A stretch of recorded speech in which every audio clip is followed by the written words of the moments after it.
Hi, my name is Lisa Beltz. I'm a career coach and I am housed at Northeast Community College in Norfolk, and my service area is around Northeast Nebraska. And hi, I'm Chris Motke, also a career coach for Project Help. My coverage area is the Grand Island area of Central Community College, as well as all of Southeast Community College. Well, I just want to say thank you for joining us today, and you should have a career coach that serves your area, but just know that we're going to go over some great tips today to help you with getting that job. Abby is a career coach also. She wasn't able to join us today, but she would be available to, Chris can kind of share her service area. Yeah, so Abby covers other parts of Central Community College. She covers Hastings, Kearney, and Lexington, and then she also covers Mid-Plains Community College out in North Platte. So welcome to our Employment Readiness Workshop. Yes. So I'm going to start, and we're going to start by talking about resumes. Yay. So I'm going to share, I'm going to share my screen so you can kind of look at our employment success guide. See if I can make it.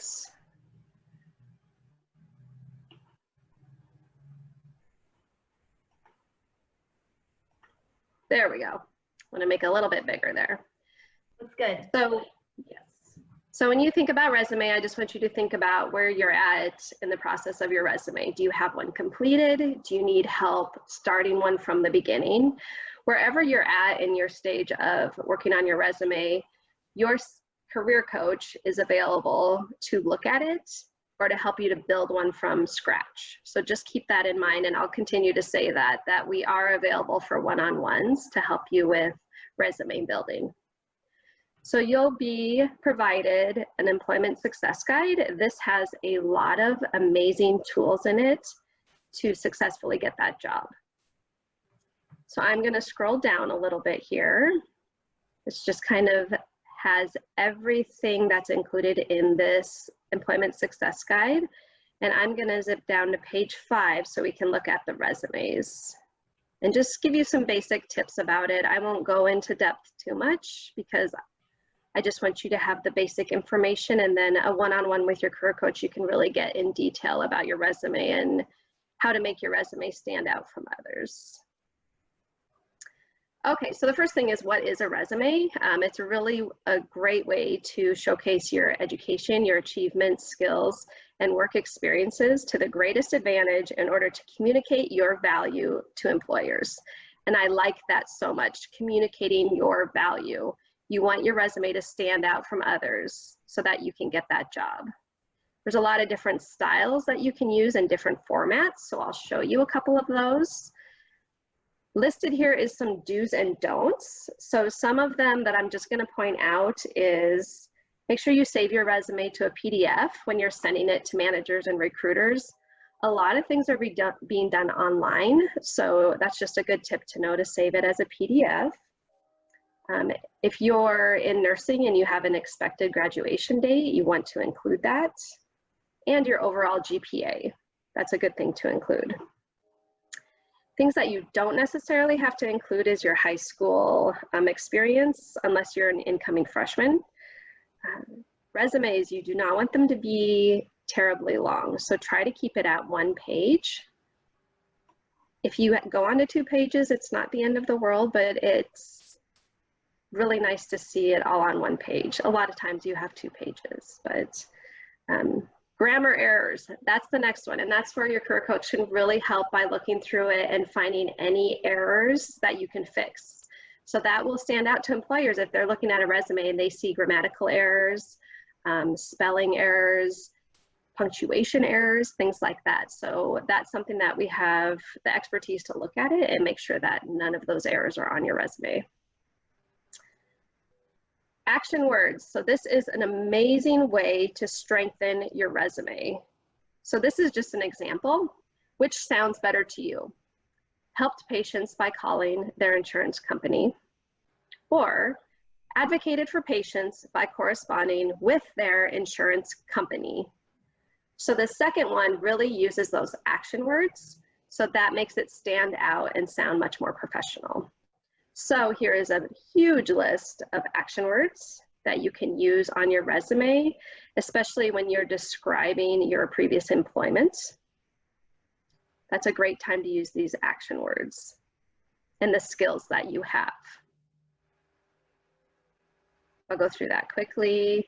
Here is some vivid verbs. So this is another way to transform your resume. So here's some examples of some verbs to use that may sound better.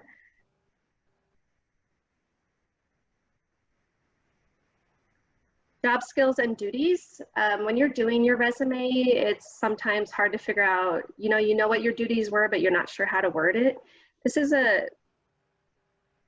examples that you can use. So there's cashier, receptionist, and then one of the pages gets into healthcare jobs. So if you had this work experience, it's right here in this employment success guide that you can use if it applies to you.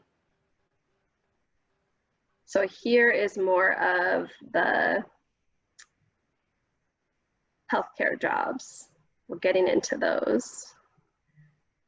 Like a CNA, I think there's med aid, home health aid. So it really gives some good examples. Some people may have employment gaps, so a time when you weren't working. So this just gives you some tips about how to address that on your resume. And again, your career coach can really talk one-on-one with you about how to address that and how to reflect that on your resume. You're going to get asked about it, so it's good to reflect that on your resume. Here's just some do's and don'ts. Explain it briefly.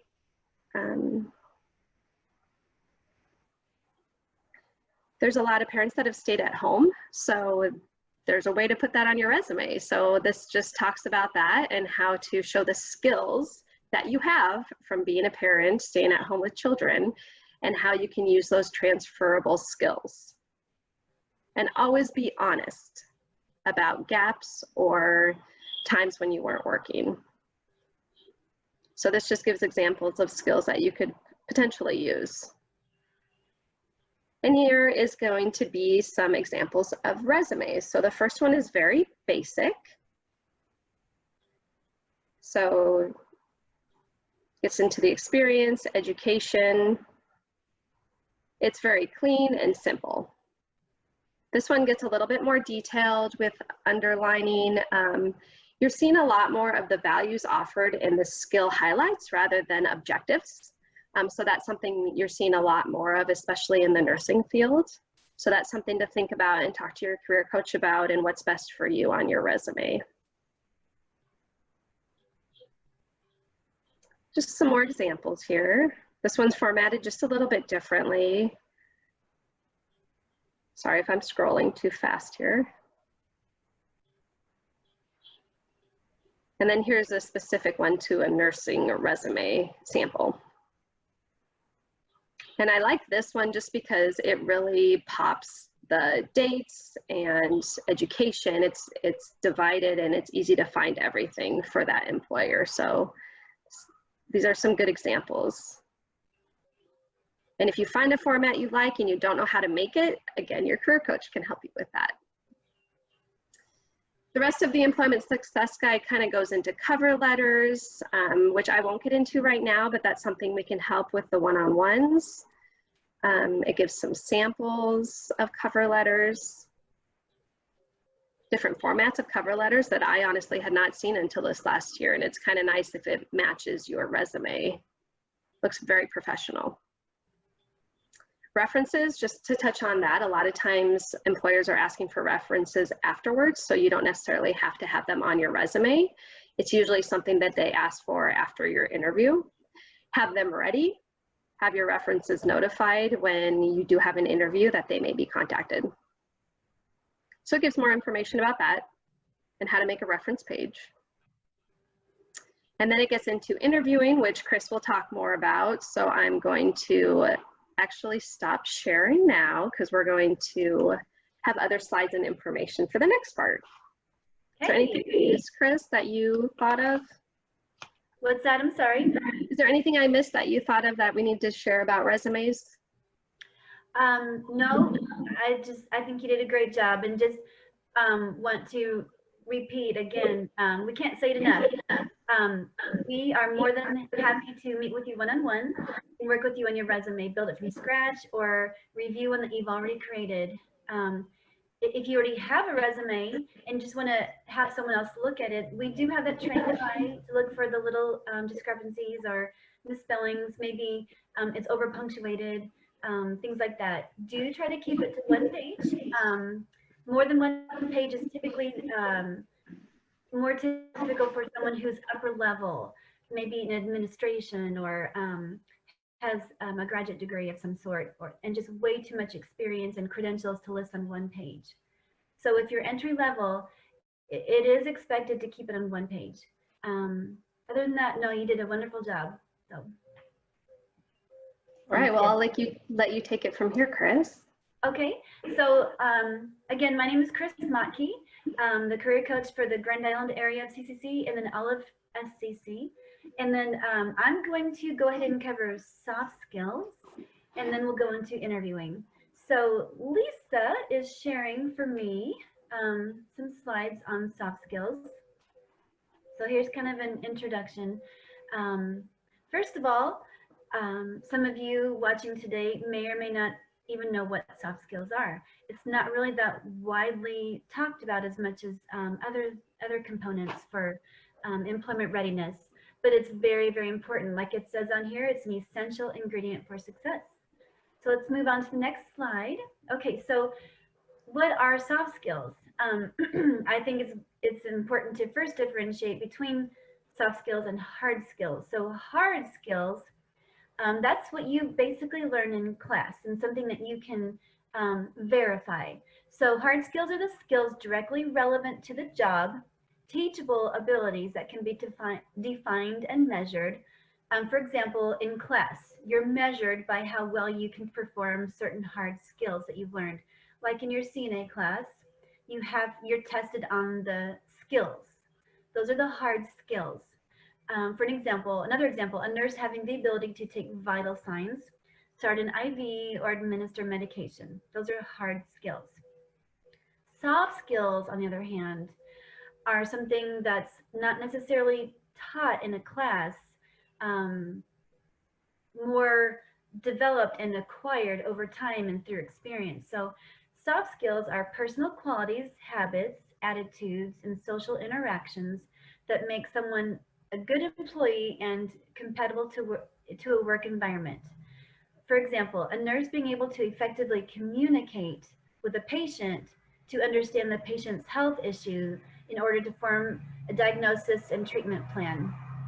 So my personal definition of soft skills are more the things that help a person get along in the professional environment or just get along in work, being a good team member. And one way that I like to differentiate between hard skills and soft skills is this. Hard skills get you the interview. Soft skills get you the job. So hard skills getting you the interview, that means your hard skills are what's listed on your application and on your resume. Those are things you can list out that you are qualified in or that would qualify you for a position. Soft skills are what you're going to show during your interview. Because once you get that interview, it's all about your personality and your soft skills. So let's move on to the next slide. Okay, so some examples of soft skills. Communication, conflict resolution. I'm not going to go through the whole list. I know you can read it yourself, but go ahead and read through this list because these are very important components of soft skills. And these are really important things for being a good employee. Part of my role as a career coach is I do meet with lots of various employers. And when I meet with an employer, I do ask them, so what are kind of the most important qualities that you look for in a good candidate for a position at your facility? And almost every single time they tell me communication, being able to verbally communicate as well as communicate in emails and on documentation. but it's almost a lost art these days. They need people to be able to communicate well. So, why are soft skills so important? They're one of the most difficult things to teach, and the most common reason for not hiring, not promoting, and for poor performance evaluation on anyone. It is said that soft skills either make your career or break your career. And I would have to say it's very true. Um, like I said, your hard skills that are listed on your resume and on your application are what will get you in the interview. But once you're at the interview, um, there's going to be other people being interviewed for the same position who have those same hard skills listed. So once you're in the interview, it's up to you to let those soft skills shine. It's all about your personality. It's about how you communicate, how you relate. And this is all during the interview, okay? How well you listen. Are you smiling? Are you conversational? How well you manage stress and hand yourself under pressure. So those are all examples of soft skills that you're going to be using during the interview and then of course on the job. So that's basically it for soft skills. Let's go ahead and move on to the interview and elevator speech. So who has heard of an elevator speech? Raise your hand. Okay, so I'm sure probably even fewer of you have heard of elevator speech as opposed to the soft skills. So elevator speech or elevator pitch is a very quick summary of your background and experience. It's called the elevator speech because it needs to be short enough to be able to present during an elevator ride. So about 30 seconds to a minute long. It's all about you. It's who you are, what you do, and what you hope to attain. So looking at this graphic on the screen, things to talk about during your elevator pitch or elevator speech are the essentials, the basics about you. So when you're telling a potential employer about yourself, you don't need to go deep into your past, deep into your hobbies, your personal interests. They basically want to know the basics about you, what it is that you bring to the table as a great employee. So you want to think about the highlights of your experience, maybe your skills, um, what you have to offer. Next is past and present, your past experience and what you've been up to lately. So past experience being if you have experience in the particular field that you're hoping to obtain a career in. And what you're up to lately. Are you in school? Are you currently taking some college classes that relate to your ultimate goal, your career goal? Number 3, future, long-term career goals. What is it that you're working towards? Are you in the nursing program hoping to become an RN? That's another important thing to mention in your elevator speech. And then number 4, it says company fit, why you'd be great for that company and why you're interested. So this might be an opportunity to get a little more personal if time allows. Why you're a great fit for that company. You could mention maybe you've got a passion for helping people. You work very well in a team setting. And then why you're interested. Maybe you've got some sort of a personal story of why you chose to become a nurse or paramedic or an OTA. So these are all things that are appropriate to talk about in your elevator speech, but just remember, keep it short and sweet. So an example of an elevator speech, I'll go ahead and give you what mine would be. Of course, it's going to be probably a little different than what yours is, but so if I were to give my elevator pitch, I would of course introduce myself. Hello, I'm Chris Motkey. I have a background in sales and social work, which has been a great combination for my current role as a career coach / recruiter. Currently, I give presentations and work one-on-one with students on resumes, interview skills, and all things career related. My strengths are public speaking and developing relationships and collaborations with employers and service providers. So that's just an example of what your elevator speech could be. Um, so things to remember would be keeping it short and sweet, focus on the essentials, and be positive and upbeat, but also practice, practice, practice. So you want to practice it so it becomes natural, not so it sounds rehearsed, but you want to go through it and say it a few times. Maybe when you're driving your car to work or something, and you're all alone, just kind of go through the basics of your elevator speech so that it does become natural. You want to keep those main things in the back of your mind so that you can just talk about it conversationally when the time comes up. So speaking of that, what would be a time that you would want to use your elevator speech? Well, during an interview is a great example. If you've been on an interview before, you know that more often than not, when you sit down for that interview, after you shake their hand and they offer you a seat, the first question that they're going to ask you is, or statement they're going to make is, so tell us about yourself, or what can you tell us about yourself? So that's when you would use that elevator speech. And that's a great time to use it because last thing you want to do when they ask you that question is start rambling and not be prepared. So when you're not prepared, you might revert back to, well, I have 3 kids. We have 2 dogs, and my hobbies are reading, listening to music, and crafts. Well, those are probably actually the things that they don't want to hear. And so you just want to have it a little bit prepared, the things that you want to talk about with them. That way you're not going to ramble, you're not going to go off topic, and you're going to give them the highlights that they are looking for. And then another time you might want to use the elevator speech is if you are maybe at a career fair or some sort of networking event where you're going up to, you're approaching potential employers. You want to have a few things about yourself ready to tell them because you may only have a couple of seconds to meet with them. So that is basically the elevator speech. And let's move into interviews. So like Lisa and I mentioned earlier, probably my favorite part about being a career coach is helping someone prepare for that interview. Going through some actual interview questions, talking about the little things that they need to remember pre-interview, and then seeing their nerves just start to calm down and see that confidence build up and up.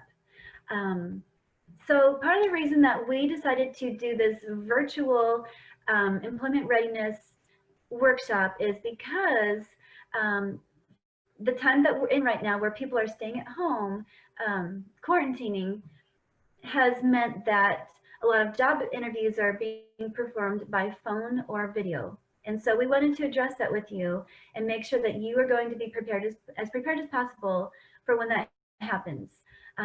Plus, even when we're out of this time of staying home and being quarantined, we're kind of noticing that phone and video interviews might just become more the staple rather than just a temporary fix.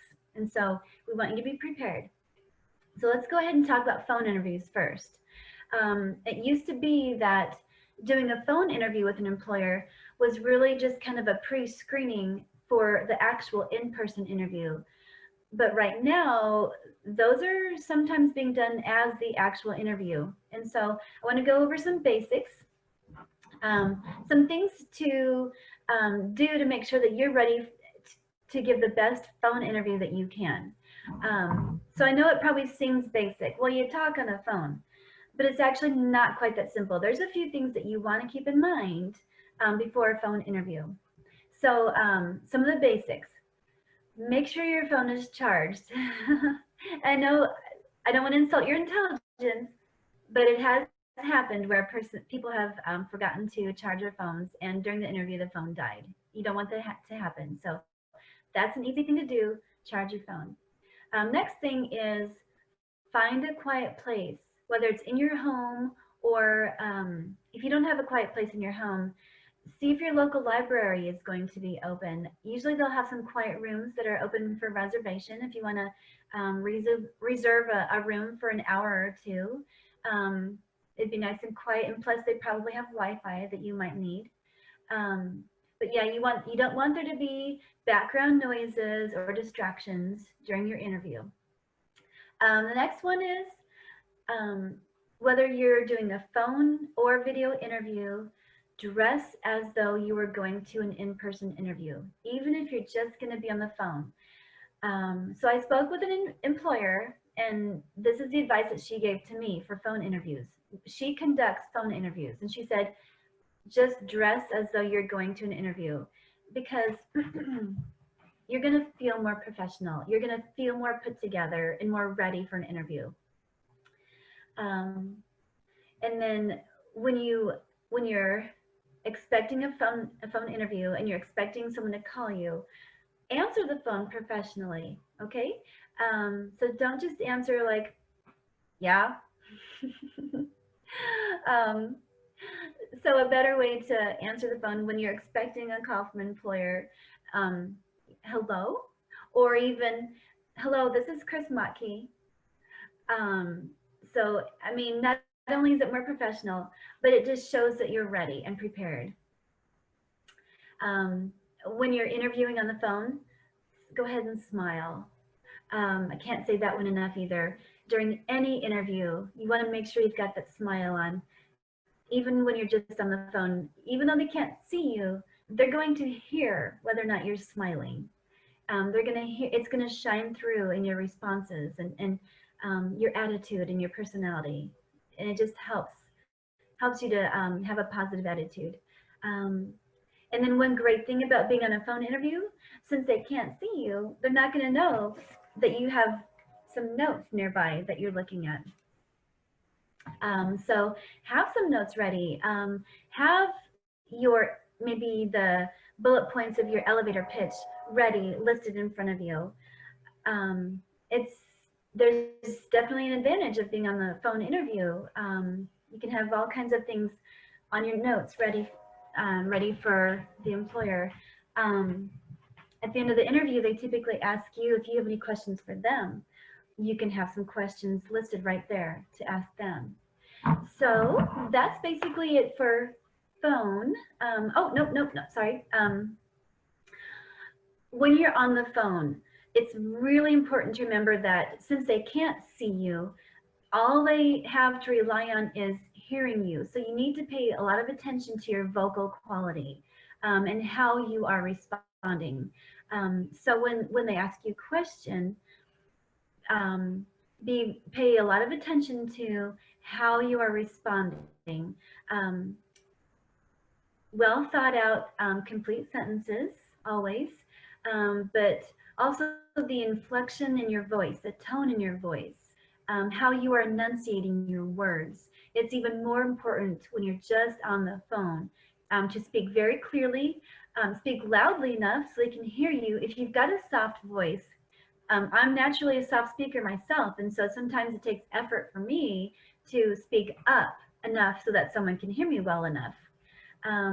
Also, the employer I spoke with said, don't use speakerphone. So I know I tend to use speakerphone a lot when I'm talking to people just because I'm multitasking, just doing other things while I'm talking on the phone. But they said, don't do that. It kind of decreases the quality of sound that's coming through on their end for you. So don't put them on speakerphone. Also, sit. She said, don't walk around, don't pace. If you're walking around, you're not going to be as focused. And so you want to, sitting still and sitting up tall with a nice posture just helps you to stay focused and professional. So, and then as always, for any interview, do your pre-work. And the pre-work being research that company before you get on the interview. And that's an easy thing to do. Just find the company website and look for some important things on that website that you can maybe put on your notes. Like maybe their mission, vision, values. Those are things that you can usually find on the website and take note of in your notes. And so maybe during the interview, it might come up. They might ask you, so what is it you know about our company? Why do you want to work for our company? Well, you'll have a few solid reasons listed on your notes that you found on their website. Okay, let's move on to video interviews. So I don't know how many of you have ever been on a Zoom interview before. And actually, it might not necessarily be Zoom. There's a lot of different video video interview platforms that are being used. We're on Zoom today, but it's good to familiarize yourself with that platform before the interview. So just the other day, I met via Zoom with a student to get her prepared for a video interview she had coming up. And it was a very good thing we did that. And you want to know why? She wouldn't have been prepared for her interview otherwise. So what first thing I sent her an invite for our Zoom meeting, and she'd never been on one before. So she realized that she didn't exactly know how to, the little things of getting into a Zoom meeting. She didn't know that she needed to make sure she was unmuted and that her video was on. So that could have created some difficulty for her getting into the interview. You want to do a trial run if you can before a Zoom or a video interview. So if you have a video interview coming up, let your career coach know, and we'll be more than happy to do a practice with you. It's very good to get familiarized with it and get comfortable with it so that you know the controls, you know how you're going to look on your video. You're going to know what your background is going to look like. Very important. If someone's going to be looking at you and where you are in your home, you want to take a little bit of time and make sure that it looks nice and neat behind you, because that's part of your first impression. So let's get into some of the details about being on an interview, a video interview. Again, make sure your device is charged. So whether you're using your phone, a laptop, or a tablet, make sure it's charged. Okay, that's the easy part. Everyone can do that part. Next, of course, have your quiet, clean, neat place ready without distractions. We talked about checking your surroundings. Okay, lighting. Here's another important one. And I didn't realize this until I started researching for video interviews. So lighting is important. When I first started doing Zoom meetings, I was sitting with my back to a window. Well, what I didn't realize was the light coming from behind me and not in front of me was creating a big shadow on my face, and people couldn't see my face. So I've rearranged my space and my lighting. So now I've got lighting coming at me from in front of me and not too much behind. That way the person can clearly see my face. And that's really important for the interview because they need to see you. They need to see your facial expressions, your smile, and how engaged you are in the conversation. So lighting is important. The angle of your camera. I can't tell you how many times I've been on Zoom meetings and some of the people who are in the meeting have their camera like this. Or maybe like this. So, I mean, it's not detrimental, but it's a little distracting, and it's a little awkward for the viewer. So try to make sure you're centered in your camera angle. Body language. So since you're not in person, and the person's just looking at you through a camera, it's really important for you to be aware of your body language, your smile, your expressions, your eye contact. Just don't forget that the person is looking at you. They can see you, which brings up another important point. Always dress all the way down. I know it's kind of a joke that when you're maybe working from home or whatever and you're on video a lot, you only have to be business from the waist up, right? Not for an interview. You want to make sure you're dressed all the way down, even down to your shoes. First of all, it helps you feel more finished, feel more dressed and ready. It also helps you feel more professional. But also, you never know when you might have to suddenly stand up. It has happened. People have stood up and it shows that they're wearing pajama bottoms. So don't make that mistake. And in just a minute, I will stand up for you, and I'll go ahead and show you what I'm wearing all the way down today. But make sure your family or roommates or whoever are aware of the day and the time that you have an interview coming up. So everyone in the house will be able to respect your time and make sure it's quiet for you during your interview time. If you have pets, like dogs, like I do, that bark, put them outside for a while. Um, Maybe find daycare for your kids for a couple hours. Um, Make sure your internet connection is going to be good. If you don't have a great internet connection at home, again, try your local library. Um, Check your computer audio, your camera, your webcam, everything, and that's part of the pre-work you do, maybe with your career coach. Um, and then also, you might need to download an app. Now, if you're using laptop and someone sends you an email invite for a video interview, then typically you don't have to download anything. You can just click on that link and it'll open up in your browser and you're fine. But if you're doing it on your phone, you might have to download the Zoom app or whatever app it is. So be aware of that. And then if you're not using your phone, if you're using your laptop, but you want to have your phone nearby, put it on silent. Okay, just one of those ways of taking out any background noises or distractions. Okay. And as always, for any interview, you want to arrive about 10 minutes early. So if you're waiting for a phone call, be sitting in your quiet place and have your phone ready about 10 minutes early. If you're doing a video interview, go ahead and log or click on the link about 10 minutes early and just be there waiting and ready. Have a copy of your resume ready. They may have a copy with them. And during an in-person interview, you're always going to have a copy of your resume with you, extra copies to hand out to the interviewers. So have that ready in case they want to refer to it and ask you questions about it. Other tips for in-person interviews: don't bring your phone with you. If you do bring it with you, turn it off. Okay, it's just a way, as a show of respect, not to have any interruptions or distractions. Be clean, shower, teeth brushed, everything as part of being dressed and ready.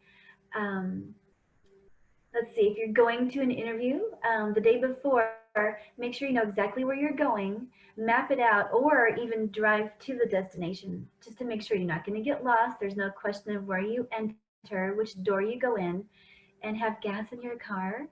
You don't want there to be any reason to be late for your interview. We already talked about researching the company. So researching the company also includes looking at their social media. Most companies are on Facebook. You can look at their Facebook page, and you can learn a lot about a company culture by looking at their Facebook page. I know when I look at Facebook pages for different facilities, I get to look at the fun things that they do with their residents or their patients, the activities that they do, and I get to look at that and think to myself, I think that's a place I could really fit into. And I like the fun things that they do. I like the compassion that they show. Things like that would be reasons when they ask you during the interview, why do you want to work for our company? You can refer back to their social media posts, and maybe you know someone who works there and you've heard great things about the company.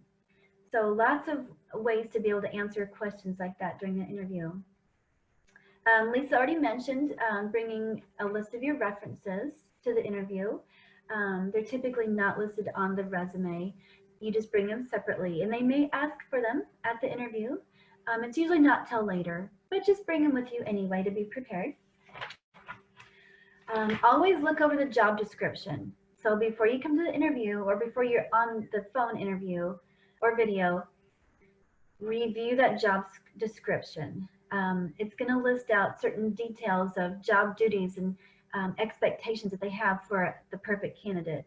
And so you want to make sure that you fit all those. And that's going to be another way that you can respond to certain questions as far as why you would be qualified for that position.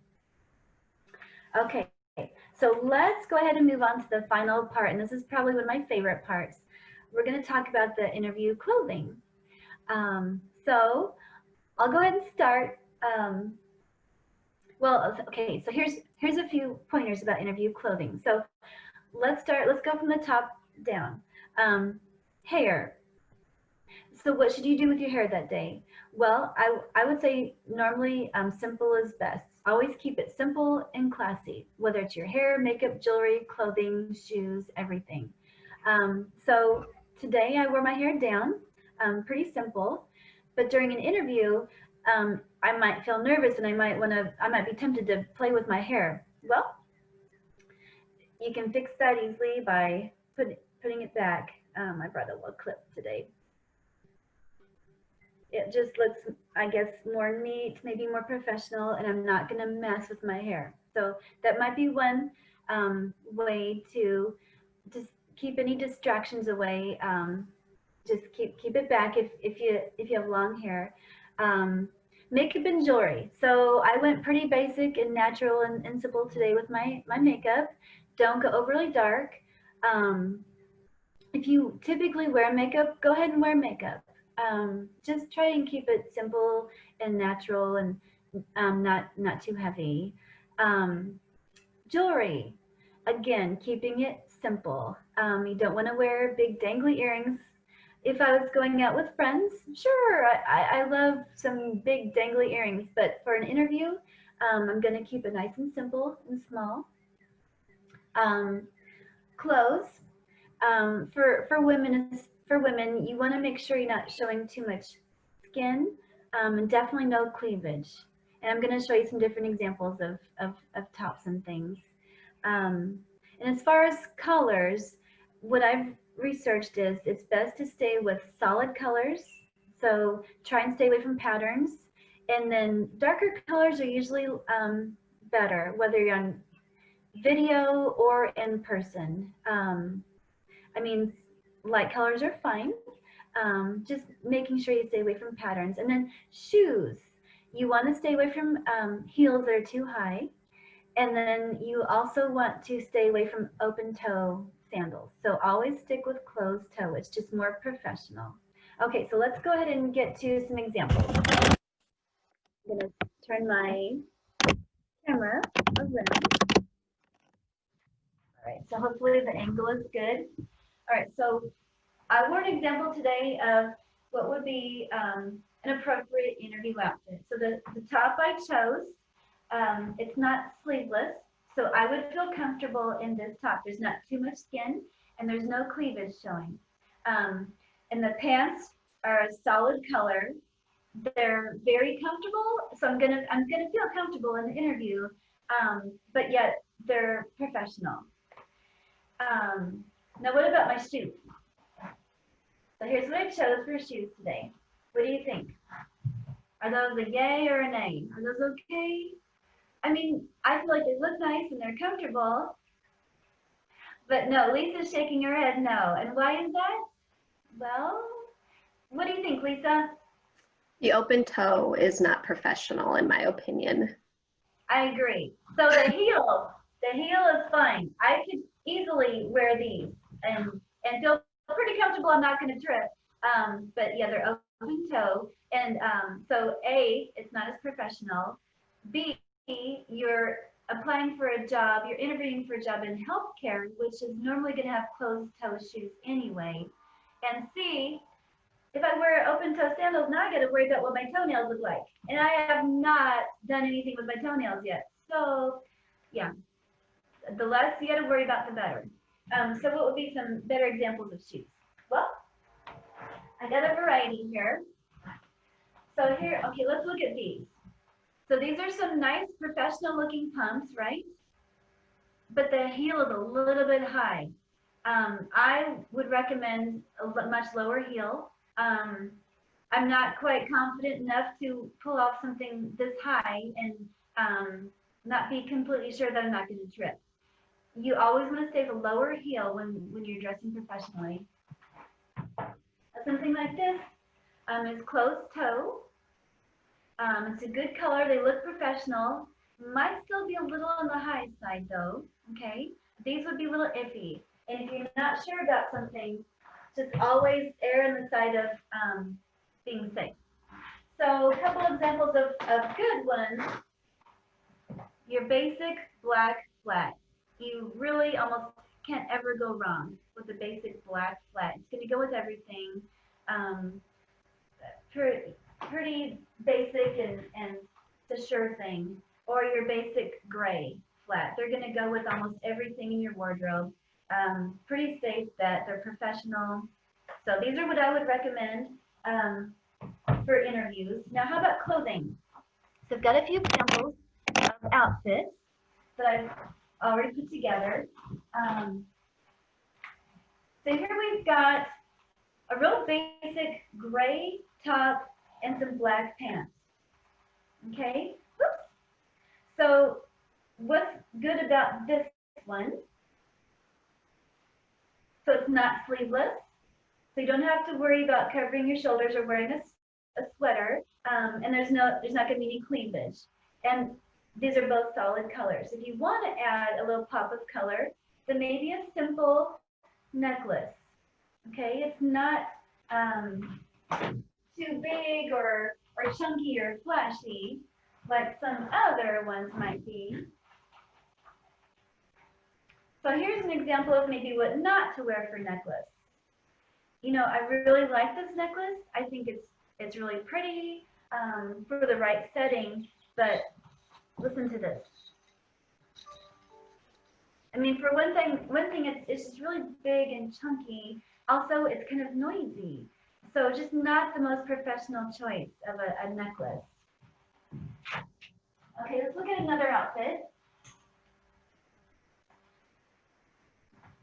So, and another piece of advice I'd recommend is my personal wardrobe. I work with just maybe a few certain colors. That way, everything's interchangeable. It's less time in the morning deciding what to wear.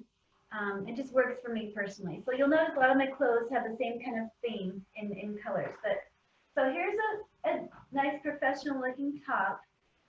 No cleavage, but it is sleeveless. And so with something like this, I'd probably throw on a cardigan. And then this would work well with some basic slacks, or we've got a gray skirt. Now what's good about the skirt? Well, it's solid, and the length of it is long enough because you want to go to your knee or just below. But I'd probably iron it. It's a little wrinkly. So that brings up another point. Make sure everything's neat and pressed. No holes or tears or snags. Another thing is make sure it fits well. So I was telling Lisa this morning as I was trying to find the outfit to wear for this workshop. Couple of pairs of pants I put on were a little on the snugger side than I preferred, that I'm comfortable with. So if ever in doubt, if it's not fitting well, don't chance it. You want to have something that's comfortable, that you're going to feel confident in, and that reflects the best on you. So maybe one more example of a top. So I've got this kind of off-white top. This would go great with gray pants or black pants. And if it's going to be a little cool, or if you just want to kind of finish off the look, throw on a cardigan. Now something like this though, or something like the top I'm wearing, doesn't really need a necklace, okay? And we talked about necklaces, but there might be times when it might be overdoing it. You don't need to over accessorize. If ever in doubt, keep it simple. Keep it classy and keep it simple.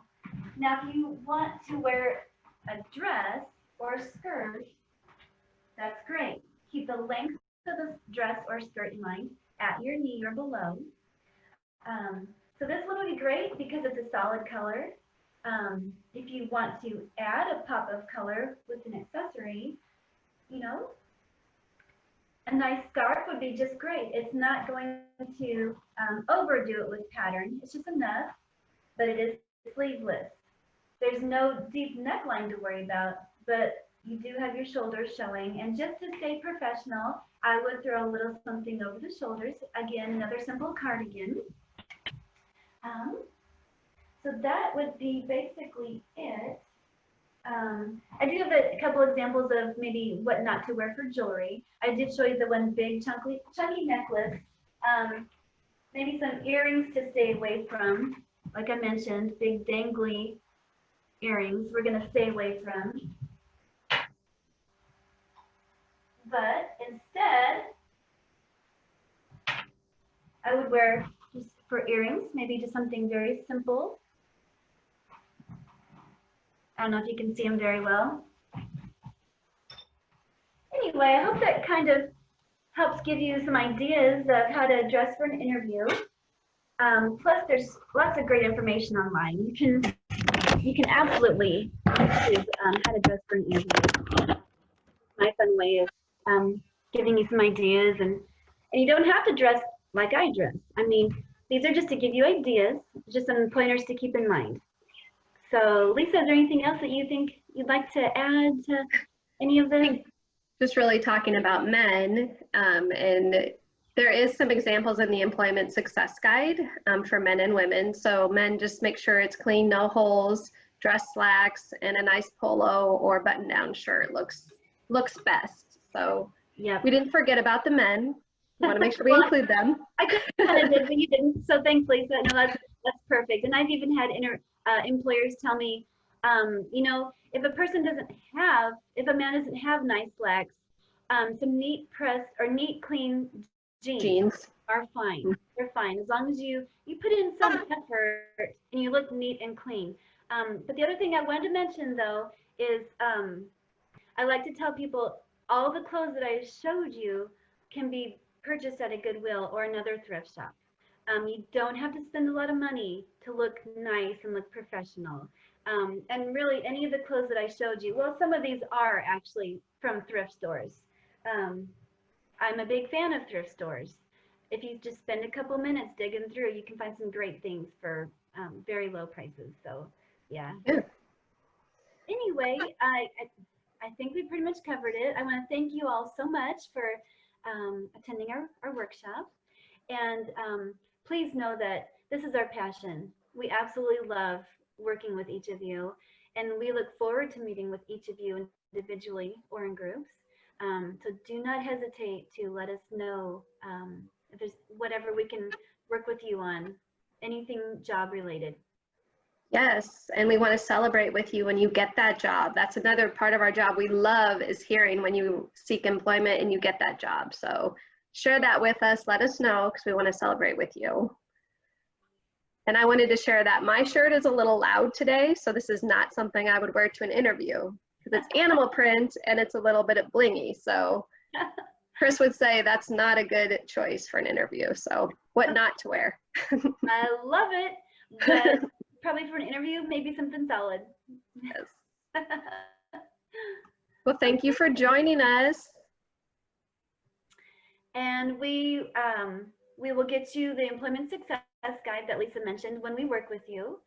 That's usually the first thing I give to a person when I work with someone. And so, but do reach out to us. We'll give you any of the materials that we showed today.